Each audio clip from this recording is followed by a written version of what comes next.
అంతరిక్ష ప్రయోగాల్లో మరో రికార్డును సొంతం చేసుకోవడానికి ఇస్రో సిద్ధంగా ఉంది.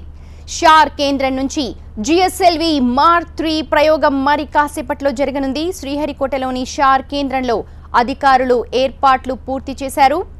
ఇస్రో చరిత్రలో ఇది అతిపెద్ద రాకెట్ ప్రయోగం.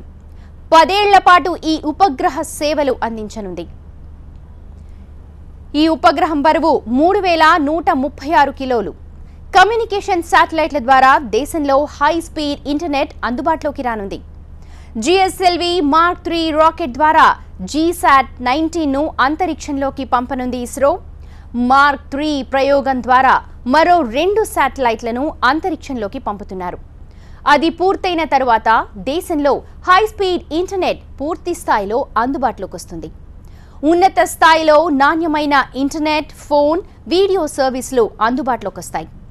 ఇంటర్నెట్ స్పీడ్ విషయంలో 105వ స్థానంలో ఉన్న భారత్ 2018 తర్వాత మెరుగైన స్థానాన్ని సాధించడం ఖాయంగా కనిపిస్తోంది. పూర్తిగా స్వదేశీ పరిజ్ఞానంతో ఈ ఉపగ్రహాన్ని ఇస్రో శాస్త్రవేత్తలు తయారు చేశారు. దాదాపు 20 ఏళ్లు శ్రమపడి అద్భుతాన్ని సృష్టించారు. కమ్యూనికేషన్ వ్యవస్థకు ఈ శాటిలైట్ ఎంతో ఉపయోగకరమని శాస్త్రవేత్తలు చెబుతున్నారు. 5 బోయింగ్ విమానాల బరువు ఉన్న శాటిలైట్ ఇది. అంతేకాదు 200 ఏనుగుల బరువు ఉన్న ఉపగ్రహం అని ఇస్రో శాస్త్రవేత్తలు తెలిపారు. భవిష్యత్తులో మానవుణ్ణి అంతరిక్షంలో పంపించడమే లక్ష్యంగా ఈ ప్రయోగం చేస్తున్నట్టు తెలిపారు. అంతేకాదు ఇంటర్నెట్ సేవలకు కూడా ఈ ఉపగ్రహ ప్రయోగంతో చాలా లాభం. 4 రెట్లు ఇంటర్నెట్ స్పీడ్ అవుతుందని శాస్త్రవేత్తలు చెప్తున్నారు. ప్రస్తుతం భారత్ దగ్గర పిఎస్ఎల్వితో పాటు జిఎస్ఎల్వి పరిజ్ఞానం అందుబాటులో ఉంది. మన ఉపగ్రహాలతో పాటు విదేశీ ఉపగ్రహాలను కూడా నింగిలోకి పంపించి ఇస్రో వాణిజ్యపరంగా కూడా లాభాలను ఆర్జిస్తోంది. గతంలో అధిక బరువున్న శాటిలైట్లను ప్రయోగించాలంటే ఇతర దేశాలపై భారత్ ఆధారపడాల్సి వచ్చేది. కానీ ఇప్పుడు చరిత్ర మారింది. ఇస్రో అంతరిక్ష పరిశోధనల్లో దూసుకు వెళుతోంది. పూర్తిగా స్వదేశీ పరిజ్ఞానంతో నిర్మించిన బరువైన ఉపగ్రహాన్ని నింగిలోకి పంపిస్తూ ఉన్నారు.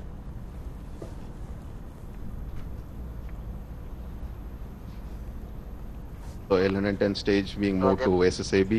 RSC2 control, EVA number 4 will be lifted vertically and it will be very carefully placed in between the 2 Stalin strap-on boosters which are already pre-assembled.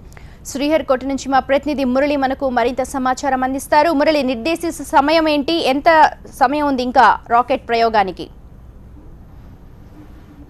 సరిగ్గా 5 గంటల 28 నిమిషాలకు కౌంట్ డౌన్ అంతా ముగిసిన తర్వాత నింగిలోకి అంతరిక్షంలోకి జిఎస్ఎల్వి మార్క్ 3 నింగిలోకి ప్రవేశపెడుతున్నారు. అంతలో ఇప్పటి వరకు కూడా జరిగినటువంటి ప్రయోగాలన్నీ కూడా చూస్తే అత్యంత బరువు కలిగిన ఉపగ్రహాలను మనం నింగిలోకి పంపాలంటే ఇతర దేశాలపై ఆధారపడే పరిస్థితి ఉంది. ప్రారంభంలో 40 కిలోల బరువు ఉన్నటువంటి ఉపగ్రహంతో ఇస్రో ప్రస్థానం మొదలైంది. ప్రస్తుతం మనం ఇక్కడ చూడొచ్చు ఎస్ఎల్వి అనేటువంటి రాకెట్ ద్వారా 40 కిలోల బరువు ఉన్నటువంటి రోహిణి అనే ఉపగ్రహాన్ని నింగిలోకి ఇస్రో శ్రీహరికోట నుంచి పంపించింది. ఆ తర్వాత అంచెలంచెలుగా మనకు కనబడుతుంది ఇక్కడ ఏఎస్ఎల్వి, పిఎస్ఎల్వి, జిఎస్ఎల్వి, మార్క్ 2 అంటే ఇప్పటి వరకు జరిగినటువంటి ప్రయోగాలు మనం మార్క్ 2గా చూస్తే మార్క్ 3 ప్రయోగం ఇప్పుడు జరగబోతున్నటువంటి నమూనా ఇది. ప్రస్తుతం మనకి ఇక్కడ ప్రత్యక్షంగా కూడా ఆ నమూనా చూడొచ్చు. ఇదే ప్రస్తుతం ఇవాళ జరుగుతున్నటువంటి ప్రయోగం జిఎస్ఎల్వి మార్క్ 3. సో ఈ ప్రయోగం ద్వారా అత్యంత బరువు కలిగినటువంటి ఉపగ్రహాలను సొంతంగా భారతదేశం తయారు చేసినటువంటి సాంకేతికతతోనే ఈ ప్రయోగం అనేది జరగబోతోంది. ఇప్పటి వరకు కూడా 2 టన్నుల లోపున్నటువంటి ఉపగ్రహాలు మాత్రమే మనం కక్షలోకి ప్రవేశపెట్టేవాళ్ళం. అతి చిన్న బరువు కలిగినటువంటి ఉపగ్రహాలు, అది 10ల సంఖ్యలో కావచ్చు, 100ల సంఖ్యలో కావచ్చు. ఇటీవల కాలంలో దాదాపు 104 ఉపగ్రహాలను ఇస్రో అంతరిక్షంలోకి ప్రవేశపెట్టగలిగింది. విదేశాలకు సంబంధించినటువంటి ఉపగ్రహాలను నింగిలోకి పంపడంలో మన దగ్గర ఉన్నటువంటి సాంకేతికతతో నాసా సైతం మన సాంకేతిక పైన ఇస్రో పైన ఆధారపడే పరిస్థితి మనం ఇప్పటివరకు కూడా చూసాం. అయితే ఇన్ని ప్రయోగాలు అంటే 10ల సంఖ్యలో 100కు పైగా కూడా ఉపగ్రహాలు మనం కక్షలో ప్రవేశపెట్టగలిగాం. కానీ బరువైనటువంటి ఉపగ్రహాలు పంపాలంటే మాత్రం మనం కూడా ఫ్రెంచ్ గయానాతో పాటు రష్యా లాంటి దేశాలపై ఆధారపడే పరిస్థితి. సో ఇప్పుడు మార్క్ 3 అందుబాటులోకి వచ్చిన తర్వాత అలాంటి పరిస్థితి ఉండదు. సొంతంగా మనమే అత్యంత బరువు కలిగినటువంటి ఉపగ్రహాలను కూడా మనం సొంతంగా కక్షలోకి ప్రవేశపెట్టేటువంటి అవకాశం ఈ ప్రయోగం విజయవంతం ద్వారా మనకు కలగబోతోంది.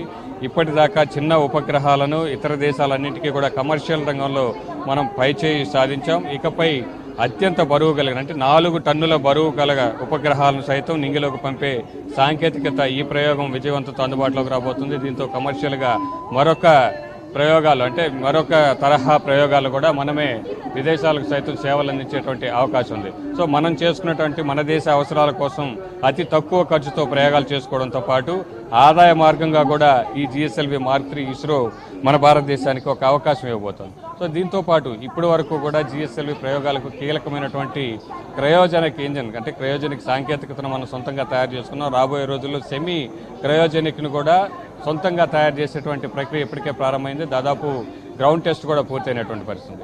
సో ఇప్పుడు దాకా ఉన్నటువంటి ఏదైతే అతి తక్కువ ఖర్చుతో మనం ప్రయోగాలన్నీ చేసేవాళ్ళమో ఇప్పటిదాకా 4 టన్నుల బరువు గల ఉపగ్రహాలను ఈ ప్రయోగంతో మనం ప్రయోగించగలిగితే కక్షలోకి ప్రవేశపెట్టగలిగితే రానున్నటువంటి రోజుల్లో 4 నుంచి 6 టన్నుల వరకు కూడా అంటే అతి పెద్ద ఇప్పటి వరకు కూడా ప్రపంచ దేశాలకు సైతం సాధ్యం కానటువంటి అత్యంత బరువు గల ఉపగ్రహాలను కూడా ఇస్రో ఇక్కడి నుంచి పంపించబోతోంది. అందుకు సంబంధించినటువంటి ప్రయోగాలు కూడా జరుగుతూ ఉన్నాయి. సో ఇప్పుడు ఇవాళ జరుగుతున్నటువంటి జిఎస్ఎల్వి మార్క్ 3 విజయవంతమైతే కనుక ఇప్పుడు కమ్యూనికేషన్ రంగానికి సంబంధించి D1 అనే ఉపగ్రహాన్ని కక్షలోకి ప్రవేశపెట్టబోతాం. ఇందులో 48 బూస్టర్లు ఉంటాయి, 48 ట్రాన్స్పాండర్లు ఉంటాయి. ఒక్కొక్క ట్రాన్స్పాండర్కి సంబంధించి దాదాపు 28 టీవీ ఛానళ్ళ ప్రసారం ఇచ్చేటువంటి అవకాశం ఉంటుంది. అంటే వీడియో ప్రసారాలు కావచ్చు, ఇప్పటి వరకు ఉన్నటువంటి ప్రసారాలు అత్యంత మెరుగైనటువంటి వీడియో ప్రసారాలు కూడా తిలకించేటువంటి పరిస్థితుంది. సో ఇలాంటివి 48 ట్రాన్స్పాండర్లను కక్షలోకి ప్రవేశపెట్టబోతున్నారు. దాదాపు 15 సంవత్సరాల పాటు కూడా ఇది సేవలు అందించేటువంటి అవకాశం ఉంది.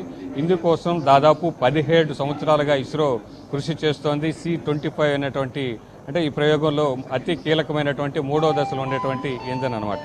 సో ఇది ఇంధనానికి సంబంధించి మండించే ప్రక్రియ కావచ్చు. దీంట్లో అత్యంత క్లిష్టమైనటువంటి ప్రయోగంగా దీన్ని చూస్తారు. అలాంటి ప్రయోగం ఇప్పుడు విజయవంతం దిశగా ముందుకు దూసుకెళ్తోంది.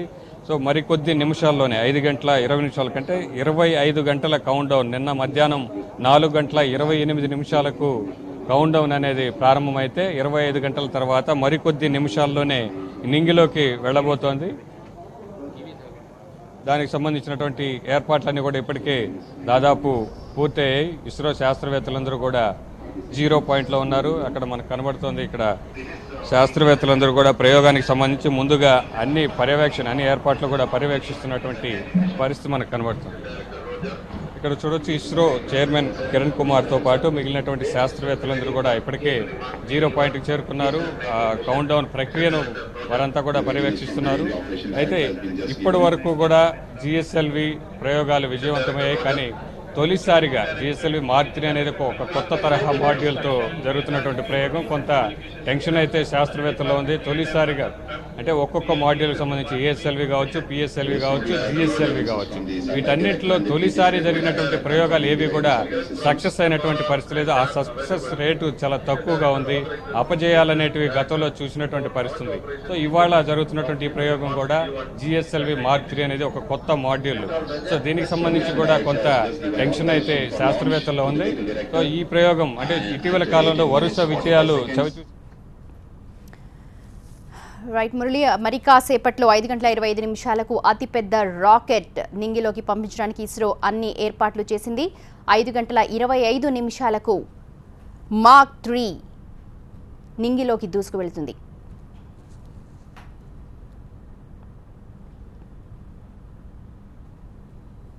-11 minutes. Now, as the mission goes through its countdown activities, we'll bring to a pre-recorded video documentary highlighting the major characteristics of GSLV Mark 3 launcher and GSAT 19 communication satellite. Here is the documentary for you.